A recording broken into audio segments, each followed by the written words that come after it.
Hi all. Today අදත් මම ඇවිල්ලා ඉන්නේ ඔයාලට ලස්සන ලස්සන පාඩමක් අරගෙන එච් එකක්. ඉතින් අපි පොඩ්ඩක් මේක තේරුම් ගමු. අපේ මම හදලා තියෙනවා ඒක පොඩ්ඩක් තේරුම් ගන්න පුළුවන් විදිහේ මේකක් එක්ක ඩොකියුමන්ට් එකක් එක්ක අපි බලමු මේ ලෙසන් එක හොඳට තේරුම් ගන්න පුළුවන්ද කියලා. එතකොට මුලින්ම තියෙන මොකද්ද software defined storage එකක් කියන්නේ කියන එක. අපි ඇත්තටම මේක cloud based නේ. එතකොට අපි අනිවාර්යයෙන්ම දැනගන්න ඕන දෙයක් තමයි software defined storage එකක් කියන්නේ මොකක්ද කියලා. එතකොට අපි software defined storage එකක් ගැන කතා කරද්දී අපි වැඩිපුරම හිතන්න ඕනේ ඒ software defined storage එකක් කියන්නේ අපි split කරලා නැත්නම් අපි කියමු abstracts කරලා ගන්න data storage resources set එකක් hardware එකකින්. අපි hardware එකෙන් ඒ කියන්නේ it's underlying hardware ඒ අදාළ hardware එකෙන් අපි ගන්න data resources set එකක්.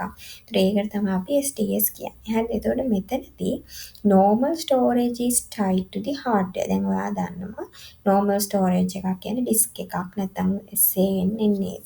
STS separates storage logic from hardware. මේ STS එක storage එක logic එකෙන් separate කරනවා. يعني from storage logic from the hardware එකෙන් separate කරන එක තමයි මෙතනදී කරන්නේ. එතකොට මේකේ තියෙන benefits ගැන කතා කරපුවාම මේකෙන් අපිට flexible අපිට expand කරන්න පුළුවන්. ඒ වගේම තමයි cheaper. I works well in cloud and virtualization වලදී ගොඩක් cheap වෙනවා. Examples තමයි VMware, vSAN, SEP, Amazon Elastic Block Store කියන එක. මේ EBS කියන එක ගොඩක් හොඳ example එකක් STS වලට. Amazon Elastic Block Store. එතකොට මේක cloud ඒ කියන්නේ අපි හිතමු මේක cloud drive එකක් කියලා. ඒ කියන්නේ ඔයා හිතන්න you don't care about which hard disk if data is on.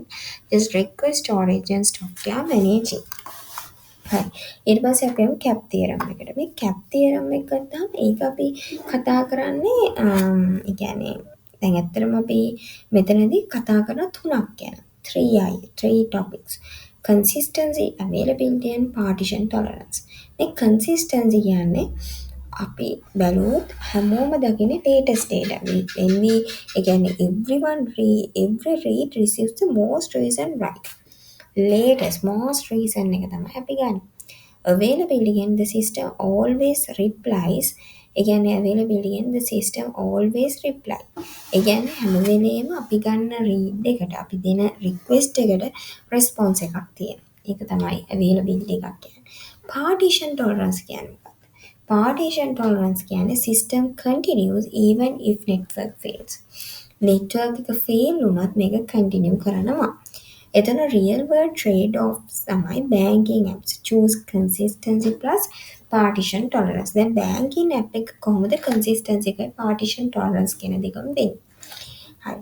එතකොට මේකෙදි මෙන්න මෙහෙමයි වෙන්නේ. දැන් ඔයා දන්නවා banking app එකක් කිව්වහම හැම වෙලේම තමන්ගේ දැන් කවුරු හරි එයා බෑග් එකෙන් ඩිපොසිට් කරනවා. එක්කෝ බෑග් එකට සල්ලි දානවා. එතකොට ඒ හැම ඒ කියන්නේ බෑග් එකෙන් ඩිපොසිට් කරනවා කියන්නේ දැන් දානවා කියන එකනේ. එතකොට එක්කෝ සල්ලි ගන්නවා එක්කෝ ඩිපොසිට් කරනවා. මේ වගේ අවස්ථාවලදී අපිට හැම වෙලේම ලේටස්ට් data එක බැංක් ඇප් එකේ දකින්න ඕනේ නේද?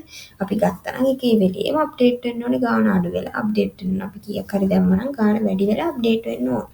ඒතර හැම වෙලේම අපි දකින්න ඕනේ ලේටස්ට් data කියන එක. ඊට පස්සේ partition tolerance එක මෙතනට එන්නේ කොහොමද? මේක banking app එකක් network fails නම් ඒක crash වෙනවා නේද? continue වෙන්නේ network එක තියෙනවා නම් විතරයි. ඊට පස්සේ social media වල තියෙන availability plus partition tolerance. availability කියන්නේ මොකද්ද කියලා මම කියමු මොකද්ද හැම වෙලේම response එකක් අපේ request එකට response එකක් හම්බ වෙනවා. ඒතර මේ විදිහට අපි request එකට response එකක් හම්බ වෙන social media ගත්තොත් අපි දැන් මොකක් හරි search කරොත් අපිට ඒ response එකක් අනිවාර්යෙන් හම්බ වෙනවා. නේද? අපි response එකක් ගන්නනේ අපි දැන් මොනවායි social media වල අපි search කරන්නේ අපිට මොකක් හරි news එකක් දැනගන්න ඕනේ. request එකක්. ඒතර අපි ඒක response එක ගන්න. partition tolerance කියන්නේ ඊට අපේ network එක අනිවාර්යෙන්ම ඕනේ කියන එක. එතකොට කැප් තියරම්. මොකද්ද මේ කැප් තියරම් එකේදී අපි කතා කරන මොකද්ද? මේකේ තියෙනවා කැප් තියරම් එකේ තව විශේෂ දෙයක් තියෙනවා. the presence of a network partition, we must choose between consistency and availability. ඒ කියන්නේ ඔයාලට පේනවා partition tolerance එකත් එක්ක අපිට අනිවාර්යයෙන්ම consistency එක availability එක choose කරන්න වෙනවා. දැන් ඔයා හිතන්න network fail වුණොත් අපිට operation එක cancel කරලා එතනදී availability එක decrease වෙනවා අනිවාර්යයෙන්ම. අපිට request එකට response එකක් අනිවාර්යෙන් ලැබෙන්නේ නැහැ. අඩුයි ලැබෙනවා සමහරවිට ලැබෙන්නේම නැහැ. network එක fail වුණොත් ලැබෙන්නේ නැහැ. network එක pause වුණොත් නැත්නම් network එක අඩු වුණොත් signal අඩු වුණොත් ඒක සමහර වෙලාවට වෙන්න කල් යනවානේ late වෙනවා. but ensure හැබැයි consistency එක ensure කරන්න අපිට පුළුවන්. හරිද? ඒ කියන්නේ දැන් හිතන්න අපිට latest data එක ගන්න පුළුවන් වෙන්න ඕනේ network එක fail වුණත්. හරිද? proceed with the operation which will provide the availability. දැන් ඔයා හිතන්න ඊළඟ එක තමයි අපිට availability දෙනවා. හැබැයි risk එක consistency. risk consistency එකක් දෙනවා. ඒකට හේතුව තමයි අපිට latest data ගන්න පුළුවන්. හරිද? latest data අපිට ගන්න පුළුවන්. හැබැයි replies ගන්න එක නැත්නම් response එකක් ගන්න එක පොඩක් risky. ඒ පොඩි ප්‍රශ්නයක් තියෙනවා. නැත්තම් වෙන්නේ availability එක අඩු වෙනවා. ඒ කියන්නේ response ගන්න බෑ. හැබැයි consistency එක වැඩි වෙනවා. latest data ගන්න. ওই දෙක අනිවාර්යෙන් මතක තියාගන්න. ඊට පස්සේ අපි යනවා storage type වලට block storage, file storage and object storage කියලා තියෙනවා. ඒතර block storage එකක් කියන්නේ මොකක්ද? ඒ කියන්නේ data stored වෙලා තියෙන blocks වල. Stated data stored වෙලා තියෙන blocks වල each block has a block ID. එතකොට block එකට block ID එකක් තියෙනවා. තේරුණාද? එතකොට මේ block ID එකක් තියෙනකොට මේ එතකොට blocks combine into file system. මේ blocks ටික combine වෙනවා file system එකක් විදියට. ඒ කියන්නේ blocks set එකක් අපිට file system එකක් විදියට ගන්න පුළුවන්. ඊට පස්සේ suitable for transactional and structured data. හරිද? transactional නැත්නම් structured data වලට මේක ගොඩාක් හොඳයි. ඒතරම මතක තියාගන්න. මේ සැරේ ප්‍රශ්නයක් අහුවොත් block storage එක ගොඩාක්ම advantage වෙන්නේ මොනවටද කියලා ඔයාලට කියන්න පුළුවන් transactional වලට නැත්නම් structured data වලට කියලා. එතකොට optimize for block level performances. Database VMs transactional system fast and reliable. හරිද? Because it's like raw hard disk.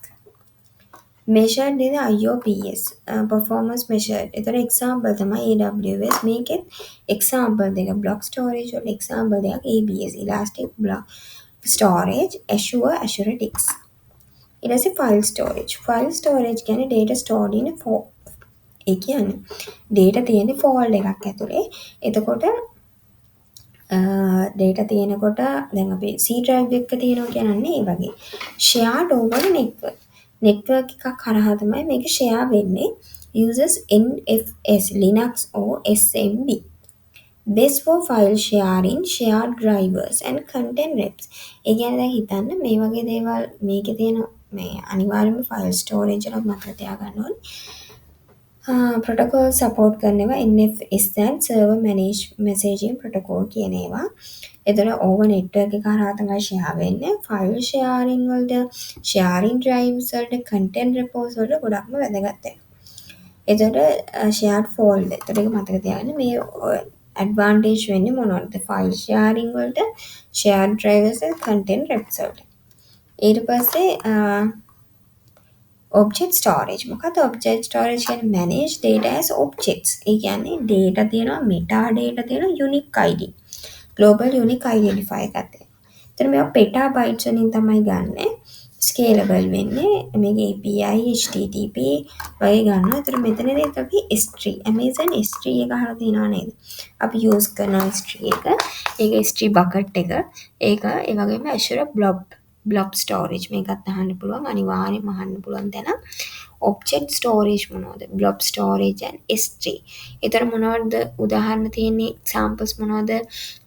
block storage වලට ELB අපි කිව්ව මොනවද? EBS elastic block storage ඒ වගේම disk Azure disk කියන file storage එකේ file sharing කරනවා නේද?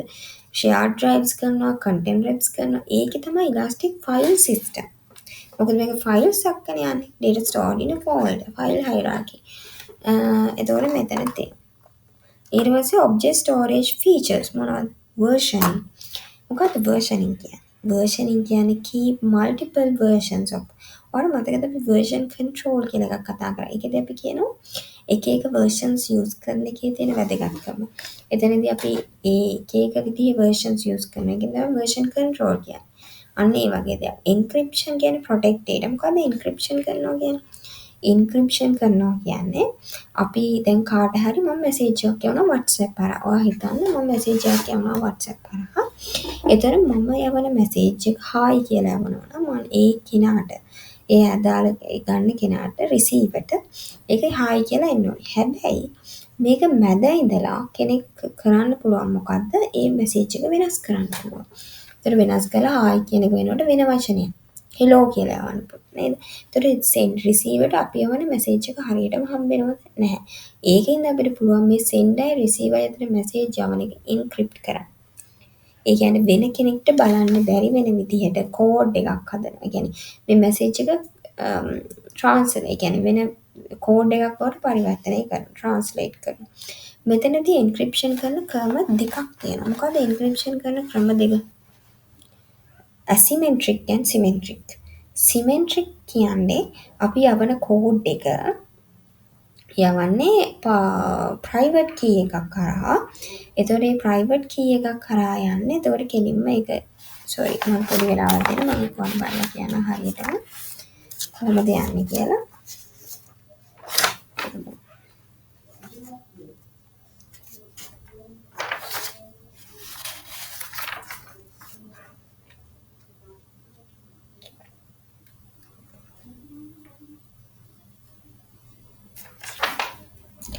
I have written it. There's a lot of there's a process in there. That's why I write it.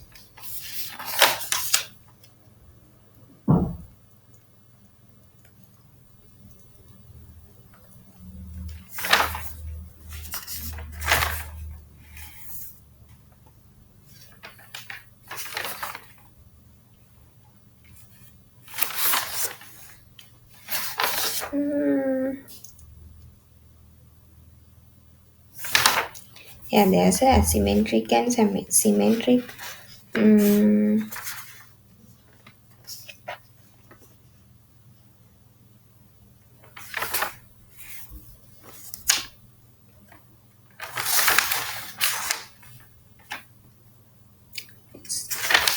I got it. මෙතනදී asymmetry sorry අපි symmetric කියන්නේ public key එකක්. ඔය එක තමයි මට අමතකුනේ. public key එකක් use කරනවා. ඒ කියන්නේ using this to both encryption and decryption කියන දෙකටම අපි use කරන්නේ. මෙන්න මේ public key එක. ඒ කියන්නේ අපි දැන් message එකක් යවුවම ඒක encrypt කරනවා. ඒ කියන්නේ මේක අපි convert කරනවා format එකකට. ඒක අපිට read කරන්න බැරි format එකක්. ඒක send receiver එකට යද්දි ඒක decrypt කරලා අපේ message එක විදියට තමයි යන්නේ. එතකොට මෙතනදී asymmetric වලදී කරන්නේ අපි public and private කියලා keys දෙකක් use කරනවා. ඒතර public key එකෙන් ඒ වගේම මෙතන private key public key එක හරහා තමයි encryption එකේ ඉඳලා යන්නේ. decryption එකට එන්නේ secret key එක හරහා plain text එකක් බවට හදලා. ඒක තමයි මට දැන් කියන්න ඕනේ. server side එකයි client side එකයි මේකෙත් තියෙනවා. ඒතර web hosting host statistic website this websites directly from the object storage. දැන් මෙතනදී කියනවා web hosting කරද්දී. දැන් මෙතනදී හතරක් තියෙනවා. object storage features the versioning of සමහර වෙලාවට අපිට exam එකක් ලියද්දී අමතක වෙන්නේ topic එක. දැන් මම ඒක කියන්න ඕනේ. අපිට දැන් සාමාන්‍යයෙන් මොකක් හරි ප්‍රශ්නයකදී දැන් අපිට උත්තර ටික මතකයි. දැන් ඊතරම versioning encryption web hosting තිබ්බා. මොනවටද අදාළ වෙන්නේ කියලා සමහර වෙලාවට මතකයි. ඒතර ඔක හන්දනේ මට දැන් මේවා object storage features. එතන මේවා versioning, එතන web hosting කියන්නේ host static websites directly from object storage. එතන object storage එක හරහා යන්නේ. ඒ කියන්නේ data හරහා. ඒ කියන්නේ මෙතනදී වෙනම HTTP එකක් හරහානේ අපි මේවා කරන්නේ. ඒකයි ඒ කියන්නේ. ඊට පස්සේ immutability. මොකද්ද immutability කියන්නේ? දැන් time based එක. data can't be deleted. අපිට data delete කරන්න බෑ, change කරන්න බෑ. මොකද legal compliance තියෙන හින්දා. ඊට පස්සේ object storage tiers AWS standard frequent use. එතකොට ඉන්ටෙලිජන්ට් අයරින් එකක් තියෙනවා. ඉන්ෆ්‍රීකවන්ට්ව දන්නවද? AWS per second pay කරන්න ඕනේ. per second. හැබැයි Azure per minute. එතකොට Azure තියෙනවා hot call achieve කියලා එකක්. දන්නවද? hot called achieve. මෙතන hot call hot කියන්නේ frequent access. හැම වෙලේම frequent වෙනවා. call කියන්නේ infrequent. achieve කියන්නේ rare access. අපිට access කරන්න බෑ. Azure AWS ස්ටෑන්ඩඩ් කියන්නේ frequent use කරනවා intelligent tiering auto choose based tire infrequent access කියන්නේ cheaper but slower glacier very cheap හරිද glacier කියන්නේ very cheap එක ඊට පස්සේ අපි කතා කරනවා other important aspects achieving and backups long term storage in historical data compilers එතකොට other important aspects තමයි ඊට පස්සේ අපි කතා කරනවා මෙතන other important aspects විදිහට achieving and backup ඊට පස්සේ hybrid storage and bulk data transfer මේ තුන මතක තියාගන්න achieving and backup කියන්නේ long term storage of historical data ඒ වගේම hybrid කියන්නේ combination of premises and cloud data ඒ කියන්නේ banks keep sensitive data on site backups and cloud bulk data transfer කියන්නේ moving TBS or PBS to cloud using physical devices AWS dollars. ඕක තමයි අද පාඩමේ lesson එකේදී අපි කතා කරන වැදගත්ම දේවල් ටික. එතකොට ඔයාලට පේනවා මෙතන data unit කියන feature එක ගත්තොත් මෙතන block ID එක file storage නම් file එකේ folder එකේ object storage නම් data meta ID date plus data විදියට තියෙනවා. එතකොට structure එකක් ගත්තාම low level raw disk එකක් file storage hierarchical flat namespace bucket best for database or logs මේක shared files repos මේක media backups ඒ වගේ දේවල්. එතකොට අද පාඩම මම මෙතනින් නවත්තනවා. මේ ටික තමයි අපි කතා කරේ අද. එතකොට මේ ටික ඒ විදිහට මතක තියාගන්න පොඩි දේවල් ටිකක් තියෙන්නේ. එතකොට basic. Okay, හැමෝටම bye.